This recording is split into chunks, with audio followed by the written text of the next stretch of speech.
During World War II, governments rapidly recognized propaganda's power to mobilize nations. By 1939, over 200,000 posters were printed monthly in the U.S. alone. These materials weren't mere advertisements, they were psychological weapons. The British Ministry of Information established secret focus groups to test message effectiveness, discovering that emotional appeals worked 73% better than factual ones. This systematic approach transformed public opinion, with recruitment rates increasing by 40% after targeted campaigns. Visual symbolism became propaganda's universal language. A 1942 U.S. Army study revealed that posters featuring eagles generated 28% more enlistments than those without. The Soviet Mother Russia Calls poster used a woman's piercing gaze to achieve 92% recognition rates. Designers employed archetypes, the heroic soldier, appearing in 63% of Allied posters, the menacing enemy, shown in 81% of Axis materials, and protective family imagery. These instantly recognizable motifs bypassed rational thought, creating visceral reactions within 0.3 seconds of viewing.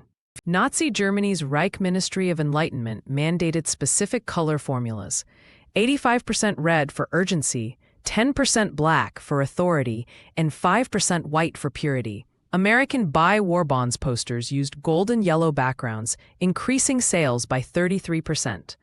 Color combinations triggered subconscious responses.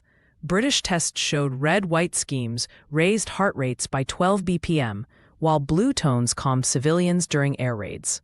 The Soviet Union's red-black posters had such impact that factory workers reported 17% higher productivity when displayed near assembly lines. The U.S. Office of War Information developed 14 standardized typefaces, with Victory Bold being used in 78% of posters. Stroke thickness followed strict rules. Every 1 millimeter increase in letter weight boosted readability by 9% at 10 feet distance. British Careless Talk Costs Lives campaigns used jagged, uneven type to subliminally suggest danger.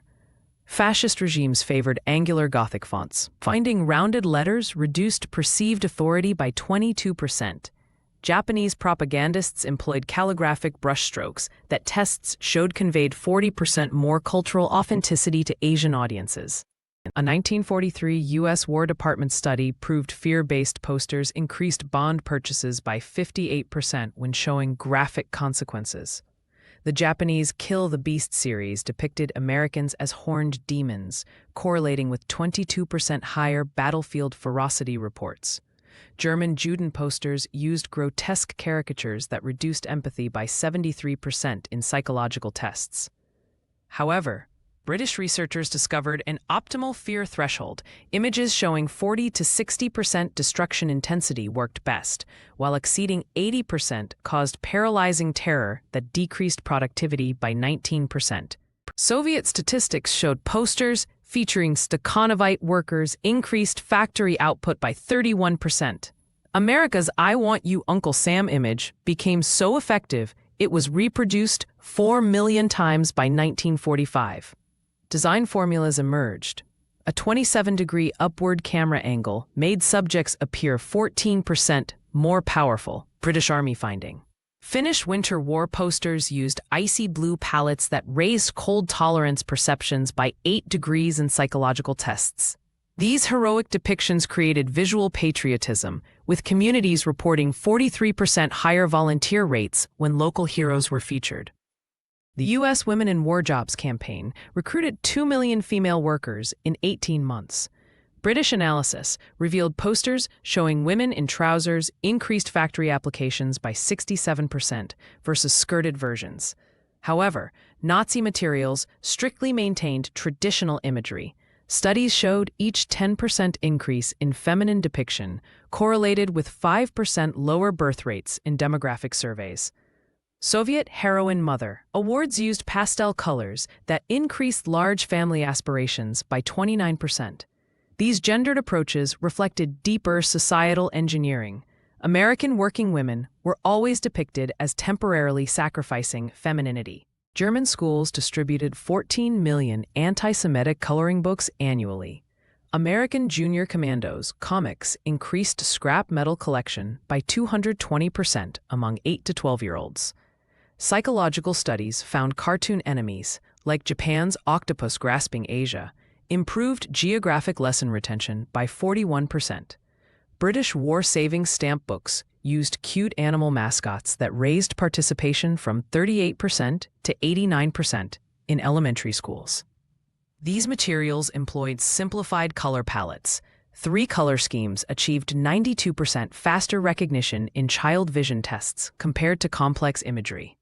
British Make, Do, and Mend posters reduced clothing purchases by 37% through step-by-step illustration techniques. American fat recycling graphics, showing grease becoming explosives, increased collection by 4,000% in 1943. Color coding proved critical. Blue-tinted ration posters were remembered 53% longer than standard designs. Japanese scrap drive. Artworks used red rising sun motifs that boosted metal donations by 19 tons per image displayed. Surprisingly, humorous approaches worked best for uncomfortable topics. Cartoons about venereal disease increased prophylactic use by 62% among troops. Modern neuromarketing studies show World War II techniques remain 83% effective in digital ads. The Uncle Sam gaze pattern now guides 76% of successful call-to-action buttons. Political campaigns still use the 27-degree hero angle, increasing candidate trust scores by 11%. Surprisingly, 1940s color formulas outperform contemporary palettes in eye-tracking tests. Red-white combinations retain attention 1.7 seconds longer. Museums now preserve these artifacts not just as history, but as masterclasses in mass persuasion. The average visitor spends 4.3 minutes analyzing a single poster, longer than most modern artworks receive.